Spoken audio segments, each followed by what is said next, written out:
us porto una cançoneta de la Peles Mestres, jugada amb una mica de papiroflèxia. L'ocell de paper no canta ni vola, no té ulls ni bec, ni ales ni plomes. No té ulls ni bec, ni ales ni plomes.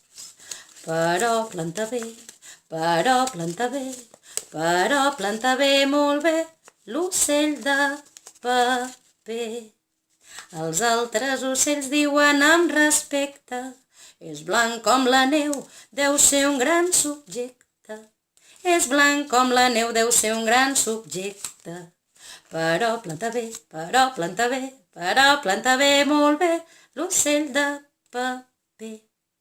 L'ocell de paper no té companyona, com tampoc té cor, ben poc se li en dona.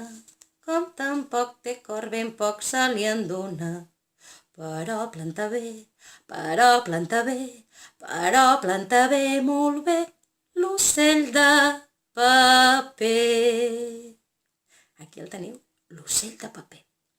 Una manera per introduir cançons, tot fent jocs visuals, dos en un, papiroflèxia i música. Ah, i poesia. Poesies precioses són les que té la Peles Mestres.